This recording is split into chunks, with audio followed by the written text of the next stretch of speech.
오늘 이야기는 다윗이 골리앗과 싸웠던 우리가 잘 알고 있는 이야기의 서론에 해당되는 부분입니다. 하지만 오늘 이 말씀이 우리가 골리앗을 멋있게 또 너무도 기가 막히게 무찔러서 승리하는 것만큼이나 중요한 말씀이라고 싶습니다. 하나님께서 우리에게 보여주시는 우리의 영적인 실상과 그런 영적인 한계들을 넘어서게 되는 그런 계기가 될 수 있으면 좋겠습니다.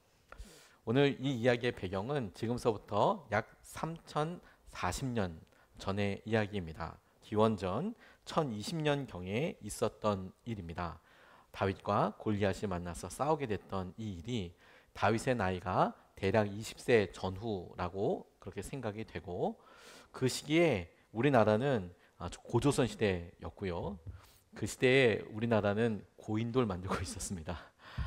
그리고 우리나라도 청동기에서 철기로 넘어가는 시기였는데, 오늘 골리앗이 노스의 투구와 노스의 갑옷을 입었다라고 나와 있는데 그 노시 청동입니다.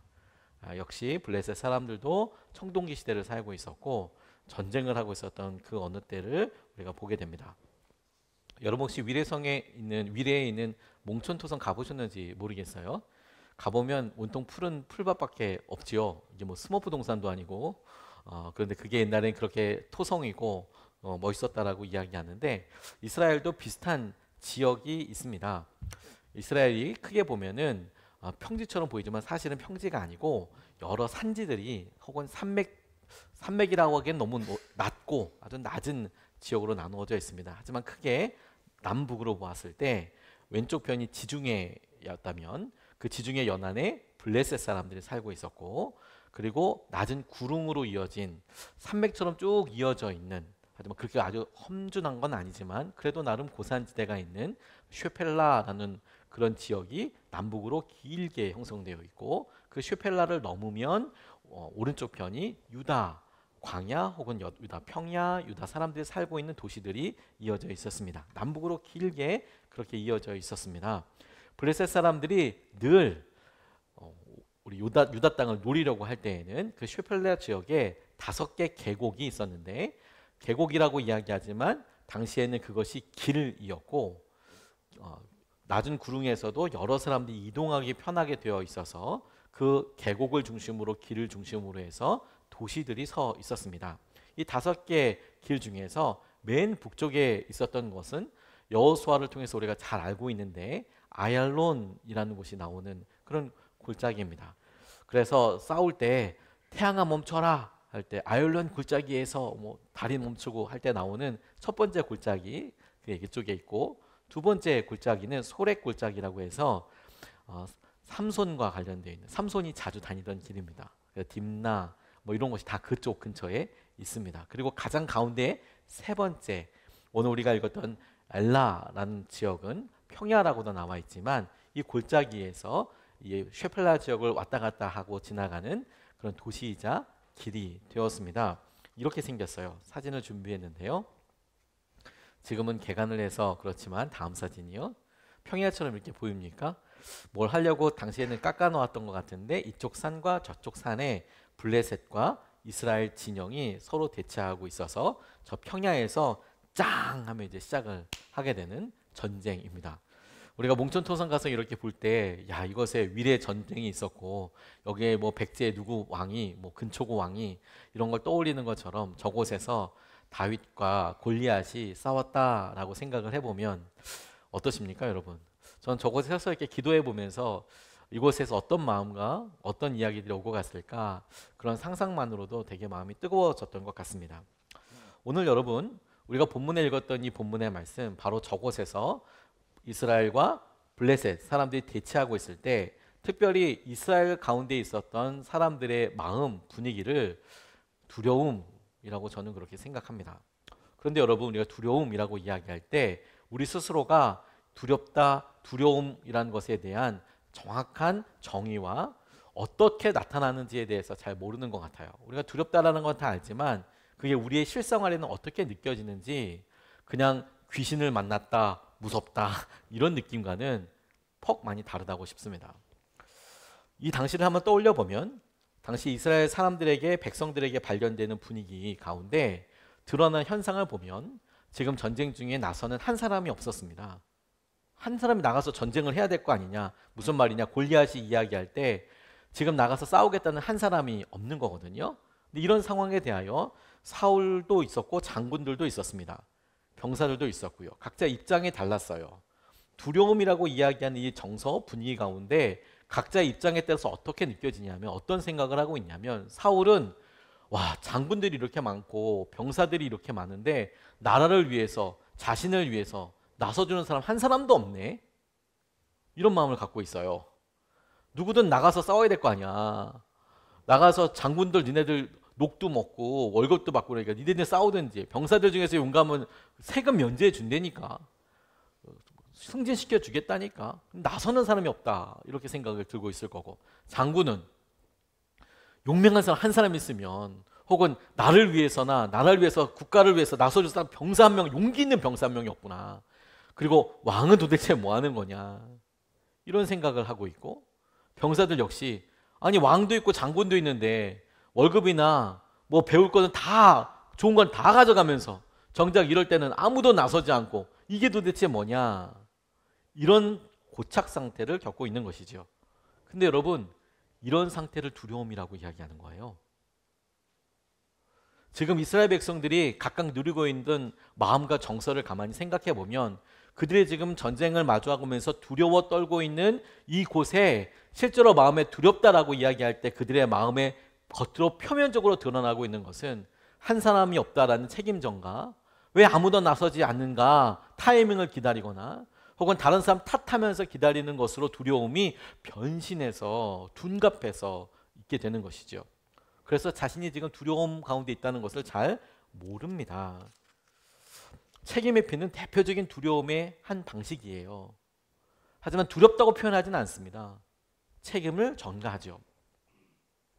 미국의 루즈벨트 대통령은 두 가지로 아주 유명한 분입니다. 하나는 그가 소아마비라는 병으로 인하여서 우리가 지금 표현하는 장애인이 되었음에도 불구하고 대통령이 된 것이죠. 그가 소아마비가 걸렸던 때는 장성하고 결혼을 한 이후였습니다.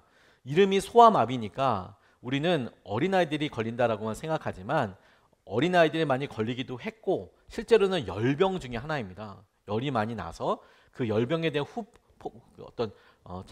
부작용이 남아서 장애를 갖게 되는 것인데 결혼도 하고 멀쩡하게 사회생활하고 있다가 소아마비에 걸려서 걷지를 못하게 됐어요.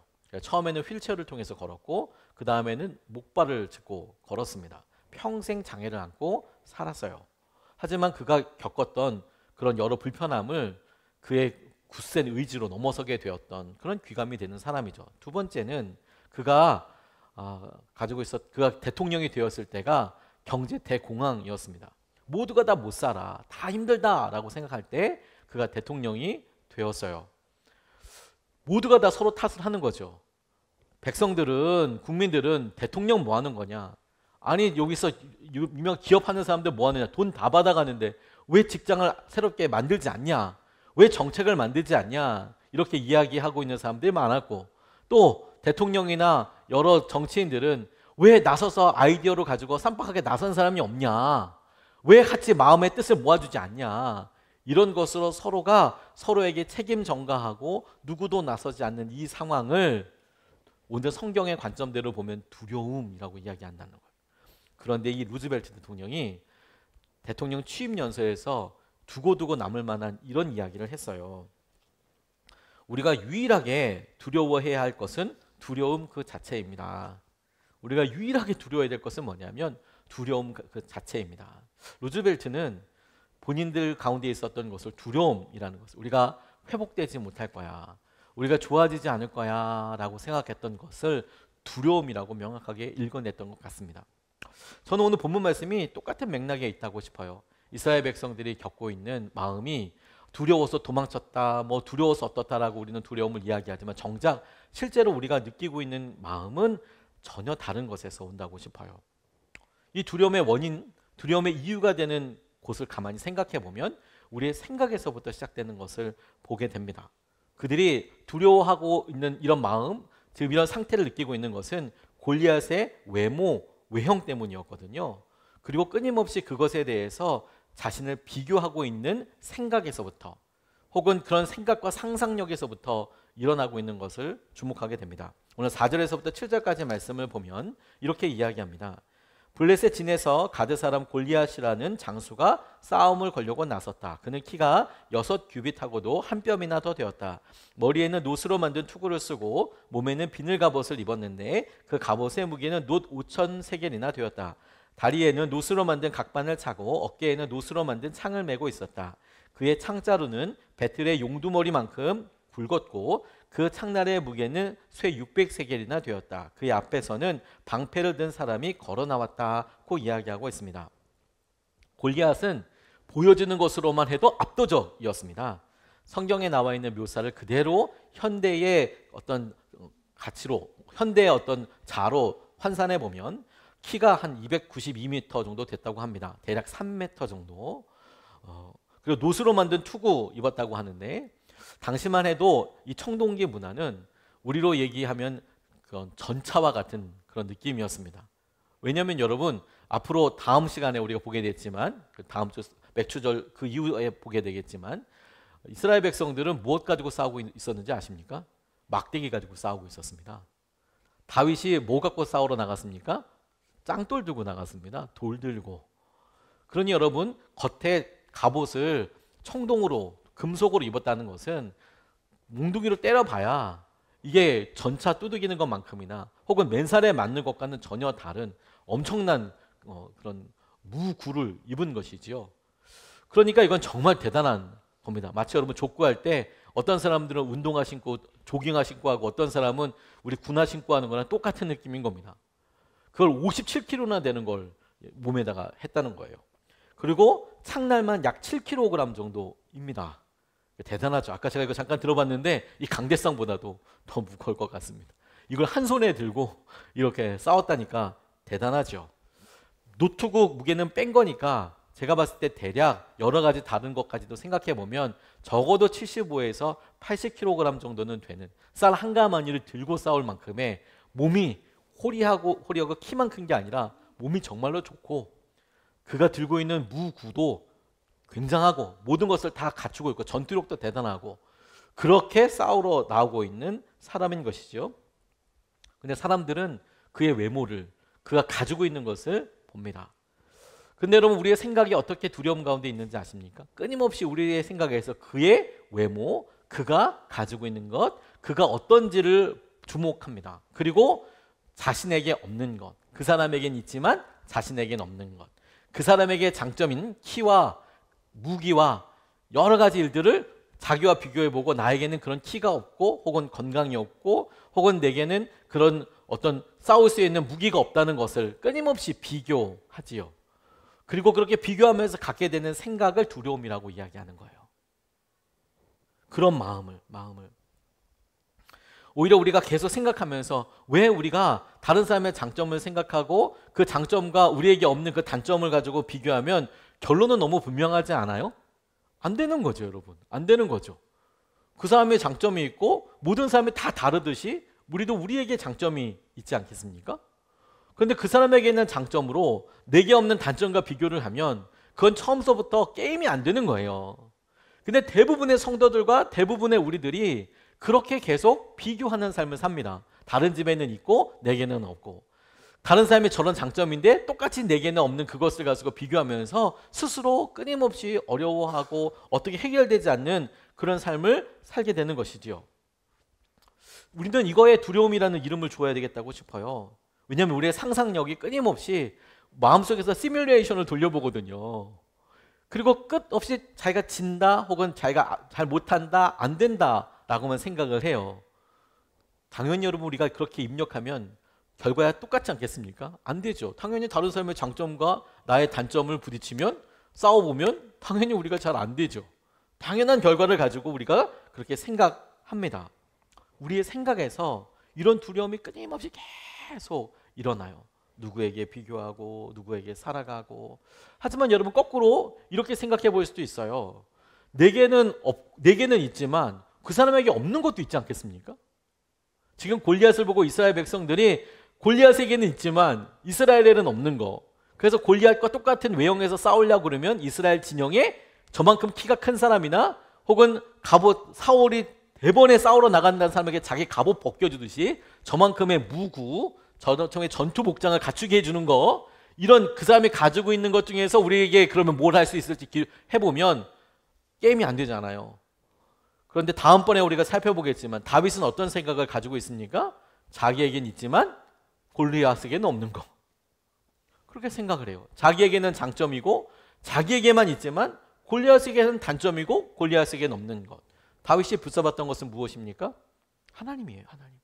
골리앗에게는 없고 다윗에게는 있었던 것. 또 하나, 골리앗은 짱돌이 없지만 다윗은 무림매가 있잖아요.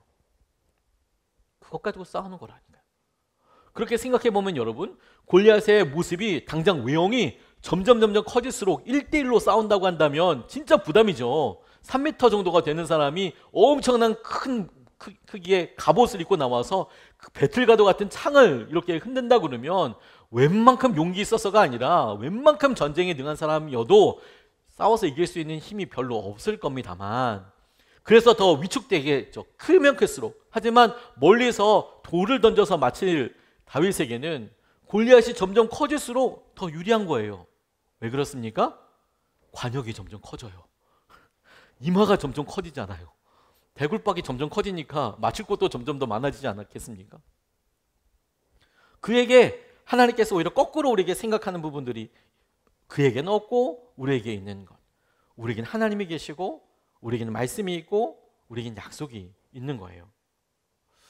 그리고 또 하나 여러분, 우리 가운데 두려움이 계속 생기는 것은, 두려움의 이유이자 두려움이라고 불리우는 것은 무엇이냐면 책임과 훗날에 있을 여러 일들에 대한 그런 것입니다. 생각은 한번 들어서 아 그렇구나 라고 알 수 있지만 이 생각이 오랫동안 계속 반복이 되면 그러면 우리에게 너무도 당연한 길이 돼 버려요. 이건 이러이러해서 안 돼, 이러이러해서 안 돼 라고 이야기하는 거예요.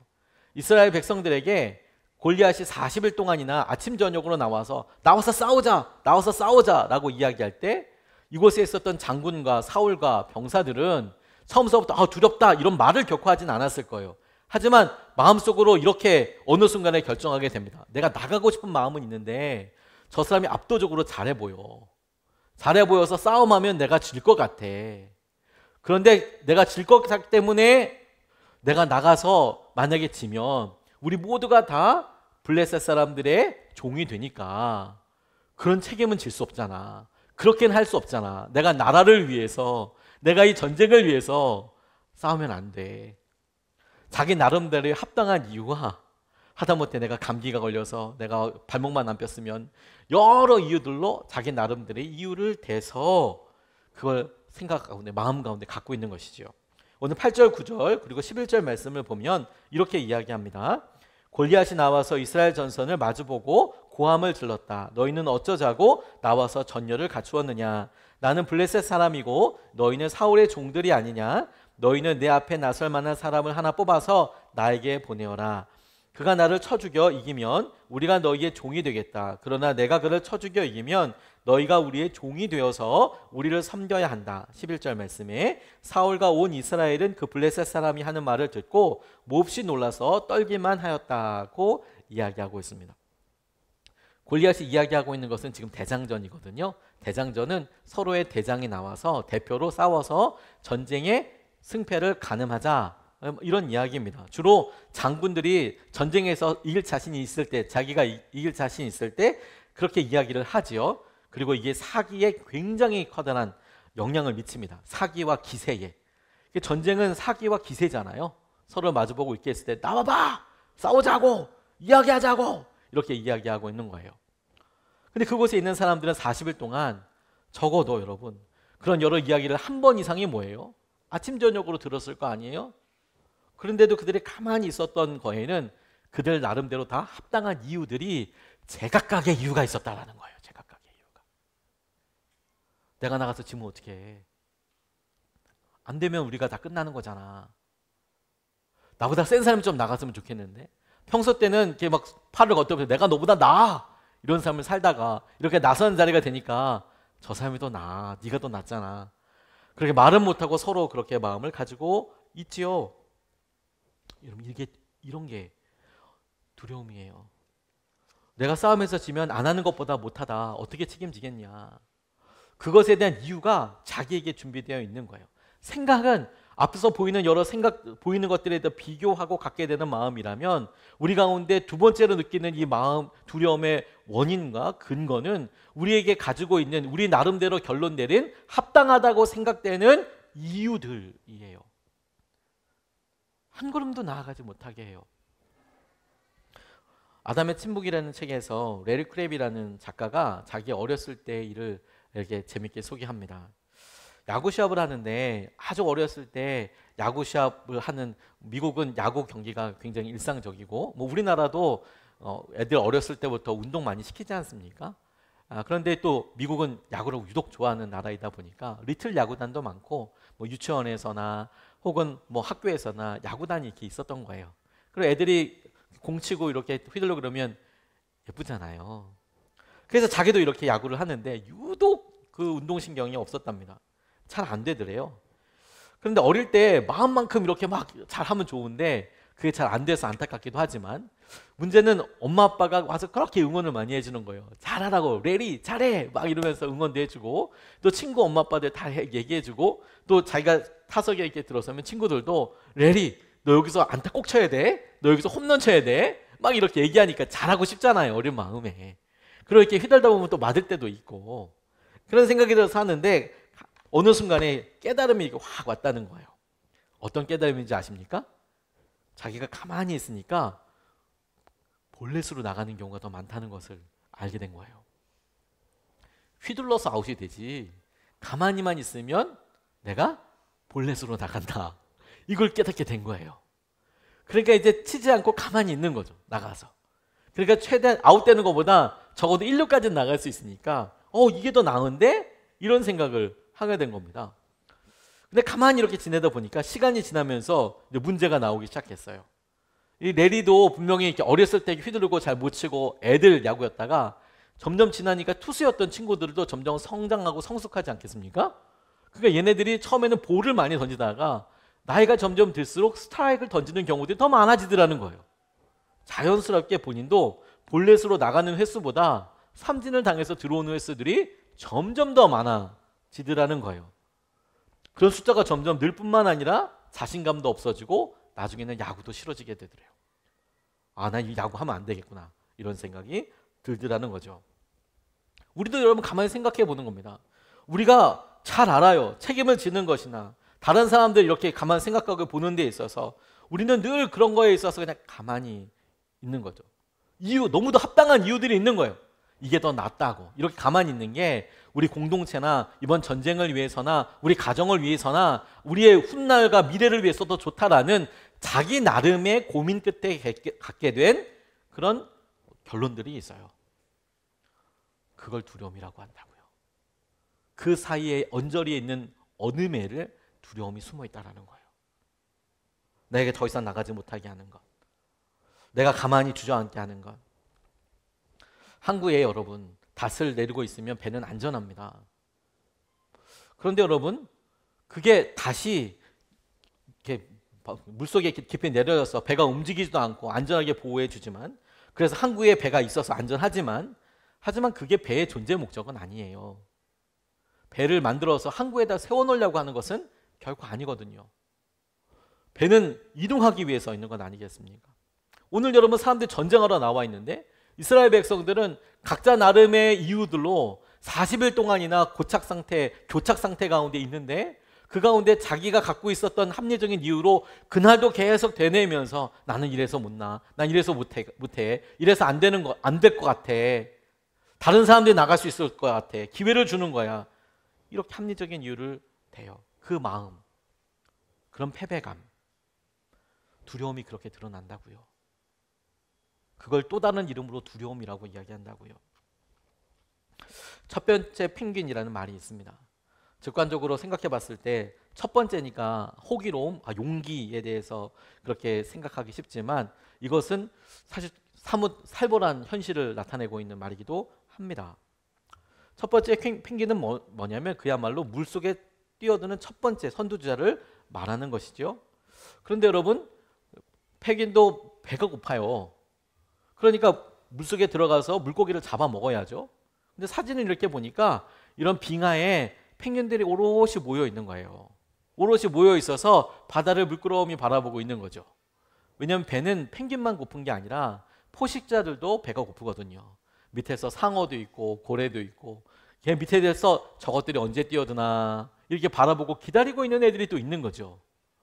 그런데 그런 포식자들이 아예 대놓고 이렇게 기다리고 있겠습니까? 물속에서 숨어 있으니까 어디에 뭐가 있는지 모르는 거예요. 그러니까 바닷속을 가만히 이렇게 보면서 이게 들어가야 되는데, 뛰어들어서 밥을 먹어야 되는데, 그 참다가 함너석에 툭 들어가면 우르르르르 다 들어가는 거죠.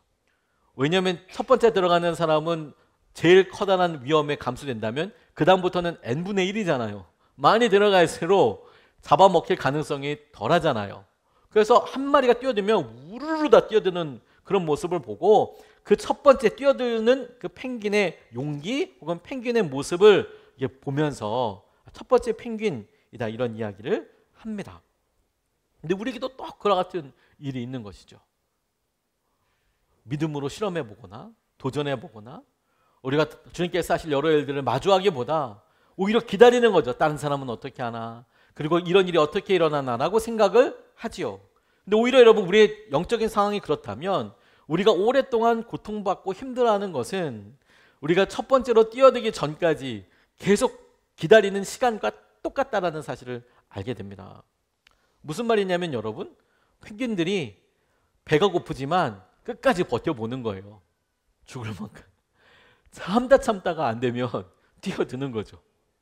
그런데 여기에 딜레마가 있어요. 배가 고파도 끝까지 참으면 결국에는 살게 되는 겁니까? 죽는 겁니까? 결국엔 죽는 거예요. 굶어 죽느냐, 안에 들어가서 잡혀 죽느냐.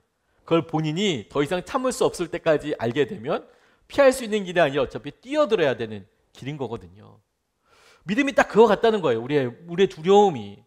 우리에게 있어서 우리 부부 사이는 이래서 잘 안 되고, 우리가 직장에서는 이래서 안 되고, 우리의 재정에 있어서는 이래서 안 되고, 이미 골리앗을 한번 만났는데 그 골리앗으로 인해서 우리가 어느 정도 이렇게 가늠을 하다 보니까 나름대로 이런 게 딱 정해져 있는 거예요.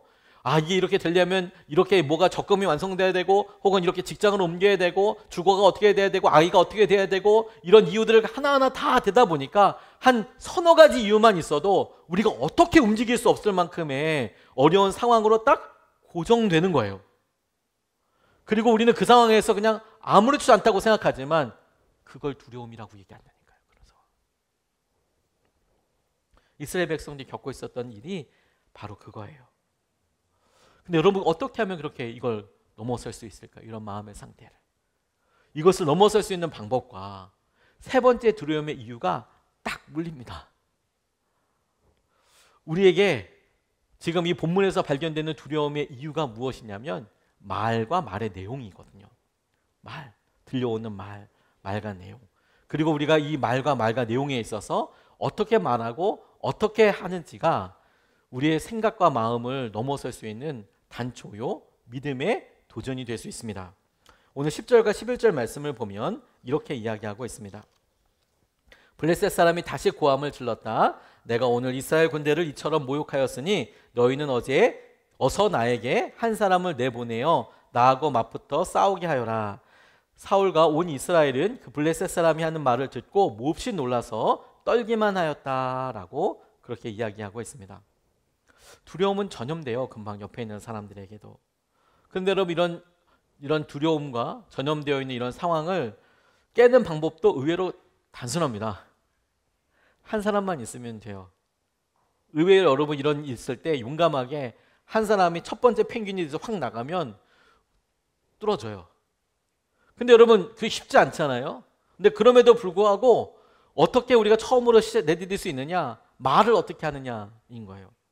지금 블레셋에서 골리앗이 나와서 40일 동안이나 나와서 싸워 이렇게 이야기하지 않습니까? 그런데 그 장면을 상상해보고 지금 성경에 소개되어 있는 대로만 보면 아이러니한 거 한 가지가 있어요. 왜냐하면 블레셋은 저렇게 진영에서 소리가 들려오고 골리앗은 저렇게 이야기하는데 왜 사울은 아무 말도 하지 않고 있는 거죠? 왜 장수들은 아무 말도 하지 않고 있는 거죠? 왜 이스라엘 백성들은 아무 말조차도 하지 않고 있는 거죠? 어차피 여러분 서로 말하고 이야기하는 거라면, 서로 대적해서 이야기하는 거라면 말을 하지 않아요. 그리고 그냥 있는 거죠. 근데 여러분 그 말이 우리에게 두려움을 일으키는 원인이 되고, 우리가 지금 느끼고 있는 생각, 와 그냥 말은 안 하지만 딱 보니 나보다 싸움도 잘할 것 같아, 덩치도 커, 맞으면 내가 질 것 같아 라는 이런 두려움, 비교로 인한 두려움과 우리 마음속에 스스로 내가 못 나가는 이유는 내가 자녀가 많기 때문이야, 내가 이렇기 때문이야, 나름대로의 합리적인 이유들로 마음에 딱 잡혀서 두려움 가운데 고착되어 있는 것과, 그리고 지금 내 앞에서 골리앗이 크게 소리 지르고 있는 거예요. 나오라고, 지금 나오라고 라는 이야기에 나도 모르게 위축되어 있는 거죠. 그 말에 주목해야 한다는 거예요. 엘리야를 흔들었던 것도 말입니다. 3년 6개월 동안의 가뭄이 아니었어요. 엘리야를 두렵게 한 게 가뭄이 아니었습니다. 엘리야를 두렵게 한 게 850명이나 되는 바알과 아세라 선지자를 섬기는 선지자들이 아니었어요. 오히려 그는 850대 1로 이기고 나서 소식 한 가지를 듣게 됩니다. 사자가 와서, 이세벨이 보낸 사자가 와서 이야기를 해요.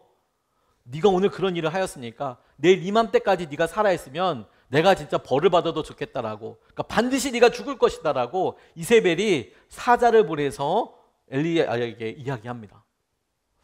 근데 여러분 이상하지 않습니까?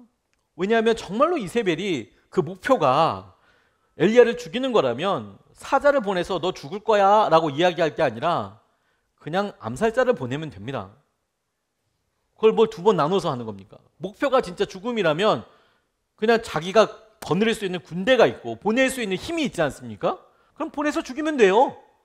근데 굳이 너 내일 이맘때까지 너 죽어 있을 거야 라고 이야기를 해요. 근데 저는 그 말씀을 아무리 봐도 이세벨의 목표가 엘리야의 죽음보다 더 중요한 게 있겠다라는 생각이 들더라고요.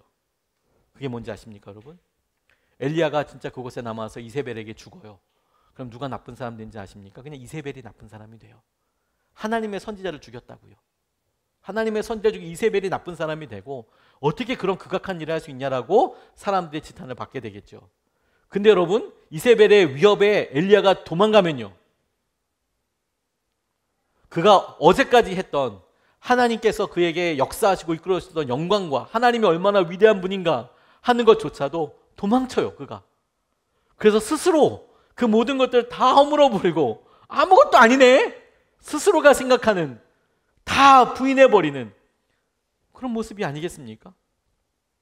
엘리야가 그곳에서 차라리 죽으면 하나님은 하셨던 여러 일들이 드러나겠지만, 그가 도망가면 그가 바알과 아세라 선지자에게 했던 여러 일들과 했던 말들과 이런 것들도 전부 다 마치 아무것도 아닌 것처럼 돌아가 버려요. 그게 두려움이 하고자 하는 거예요. 그게 이세벨이 하고자 하는 거예요. 그게 사단이 우리에게 하고자 하는 것입니다. 욥에게도 똑같은 일이 있었어요. 그가 자기에게 생겼던 여러 불행한 사건들, 자녀들이 죽고 재산이 없어지고 하는 여러 일들에 있어서도 오히려 하나님께 나아가 예배합니다. 그런데 그의 마음속에 자기는 전혀 보지 못했지만 하나님과 사단이 대화를 해요. 근데 하나님은 욥에 대해서 어떤 생각을 갖고 계시냐면 사단에게 자랑하고 싶어 하세요. 너 욥이라는 사람을 봤냐? 그렇게 의로운 사람이 없다. 그렇게 온전한 사람이 없다. 그 정도의 마음이었습니다. 그래서 하나님과 사단 사이에 한번 보지요. 그에게 이런 시험이 있으면 그가 어떻게 하나 보지요. 그래서 첫 번째, 두 번째 시험이 왔을 때 판단 기준이 굉장히 명확했어요. 하나님도 알고 사단도 알게 되는, 욥이 그래 이 시험을 통과했다 통과하지 않았다라는 것을 명확하게 알 수 있는 판단 기준이 무엇이었습니까? 말이었어요. 말. 그가 3장에 마침내 자기의 생애를 저주하고 하나님 앞에 불평하기 시작합니다. 그거예요. 그거 말. 어떻게 하는지, 말을 어떻게 하는지. 우리가 여러분 우리의 두려움에 대해서 생각해 봅니다. 일주일 동안 우리가 보면서 우리에게 참 많은 정보들이 들려왔고, 그것은 지혜로운 정보들일 수도 있고 우리에게 필요한 것들도 있었습니다. 근데 정작 우리가 가만히 보면 어느 순간에 옆집 누가 얘기해줬던 말이, 혹은 우연히 들었던 말이, 뉴스에서 봤던 말들이 온통 우리에게 그 말이 남아서 우리에게 엄청난 영향력을 주고 있고 우리에게 엄청난 그 영향력을 두려움의 원인이 되는, 행동의 원인이 되는 그런 상황을 뻗어시 살고 있는 것이죠. 말 하나가 들어왔고 내용 하나가 들어왔는데 우리가 그 생각을 떨쳐버리지 못하고 마치 그것에 종된 것처럼, 노예된 것처럼 묶여서 두려워하고 결정도 하지 못하고 고민하고 낙담하고 힘들어 하는 것이죠. 골리앗의 이야기를, 외모를 보고 두려워해요. 내게 없는 것 가지고. 자기가 마땅한 이유를 가지고 이래서 안 돼, 저래서 안 돼, 합당한 이유도 나름의 합당한 이유라고 생각하는 것을 앞잡고 아무것도 못해요. 이렇게 옴짝달싹 못하는 우리가 말 하나 듣고 더 힘들어 하게 되는 것이죠. 이럴 때 방법은 여러분, 두려움과 마주하는 거예요. 방법은 한 가지밖에 없습니다. 마주하는 거예요. 오늘 설교 말씀을 정하면서 두려움은 떠나가라 라고 이렇게 이야기했습니다. 저는 우리에게 이런 어려움과 힘든 시기가 만약에 길게 지속이 된다면, 오래되었다면 이유는 그렇게 많지 않을 거라고 생각해요. 오히려 분명한 몇 가지 이유가 있다고 생각됩니다. 그 몇 가지 이유 중에서 제일 중요한 부분은 뭐냐면 우리가 우리 스스로 이런 교착 상태와 이런 마음을 두려움이라고 생각하지 않아요. 이것이 문제라고 생각하지 않는 거죠. 이것 자체가. 그러니까 이스라엘 백성들도 40일 동안 그러고 있는데 견딜 수 있는 거예요. 괜찮다고 생각을 하는 거예요. 이걸 참을 수 없다고 생각하지 않는 거예요. 두려움이라고 생각하지 않는 거예요. 그들 가운데 있었던 두려움에 강력한 힘이 있다는 것에 대해서 진단하지 않는 겁니다. 인정하지 않는 겁니다. 그러니까 여러분, 우리가 그렇구나, 오늘 이 말씀이 우리에게 보여주시는 대로 우리가 우리의 삶에서 그런 것을 느끼고 있다면 내가 두려움 가운데 있는 거구나, 두려워하고 있는 거구나, 이 정서가 두려움이구나. 그럼 어떻게 해야 되겠습니까? 우리가 이런 두려움에 대해서 우리의 상상력을 그냥 아무 생각이나 갖고 있는 것이 아니라 오히려 하나님께서 내게 주신 것, 내게 보게 하신 것뿐만 아니라 보여지는 일들에 상상하는 것에 있어서 합리적인 이유가 아니라 하나님의 약속이 무엇인지를 보고 만나는 것이죠. 그리고 감히 우리에게 이렇게 물어야 합니다. 우리가 두려움을 정말 마주하고, 그리고 두려움한테 여러분 물어보십시오. 두려움은 사람은 아니지만 내가 느끼고 있는 것이 두려움이라면, 그러면 그 두려움한테 물어보시고 혹은 본인한테 물어보십시오. 나를 두렵게 하는 너는 누구냐? 내가 정말로 힘들고 어려워하는데 내가 이렇게 두렵고 내가 이렇게 낙담하게 만드는 너는 누구냐? 그것이 두려움이라면 떠나가라고 말하십시오. 그게 정상이 아닙니다. 그게 여러분들 가운데 있었던 어떤 어려움이라면 그것은 기도해야 하는 것입니다. 그게 정상이 아닌 거죠. 두려움을 마주하고 나야 내 앞에 있는 것이 이게 두려움이구나 라는 것을 알아야 그걸 놓고 기도할 거 아닙니까? 하나님께서 우리에게 허락하신 것은 성경에 어딜 봐도 두려워하는 것이 아닙니다. 오히려 성경은 끊임없이 두려워하지 말아라, 두려워하지 말아라, 두려워하지 말아라, 윤정까지 쳐서 366번이나 성경에 두려워하지 말아라, 두려워하지 말아라, 두려워하지 말아라 라고 이야기하죠. 우리는 그런 성경을 날마다 읽으면서도 그렇구나, 그렇구나 라고 넘어가지만 정작 우리가 두려움 가운데 있다는 것에 대해서 인정도 안 할 뿐만 아니라 알지도 못할 뿐만 아니라 그냥 그렇게 살아가고 있는 데 익숙해져 있는 것이죠. 오늘 여러분, 하나님께서 우리에게 골리앗을 만나기 전에 우리에게 이 본문 말씀을 통하여서 보여주는 것은 우리 중에 누구라도 여러분, 나는 그런 일 했으면 먼저 도전하는 사람이야, 나는 그런 타입이야. 예, 그런 타입이 분명히 있습니다. 근데 여러분, 누구에게나 그 사람을 두렵게 하는 골리앗도 있습니다. 그렇게 사는 사람이라고 하더라도 자기만 알고 있는 영역과 어려움에 반드시 골리앗이 있어요.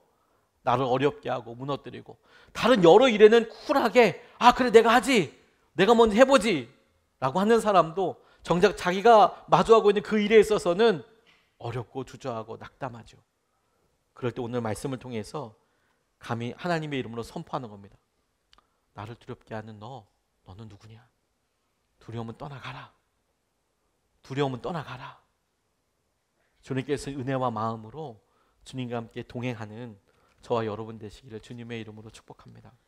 오늘 여러분, 주님은 우리에게 이렇게 말씀하셨습니다. 가만히 있으면 우리의 생각은 그냥 두려움의 어떤 비교와 상상과 그리고 우리의 마음속에 고착되어 있는 이유와 그리고 무엇보다도 지금 당장 들려오는 말들이 우리의 몸을 완전히 힘들어 버립니다. 생각과 마음과 말이 우리 가운데 두려움의 이유가 원인과 장소가 되는 모든 것입니다. 그런데 하나님은 오히려 이렇게 이야기하세요. 너희들이 내 안에 와서 거해라.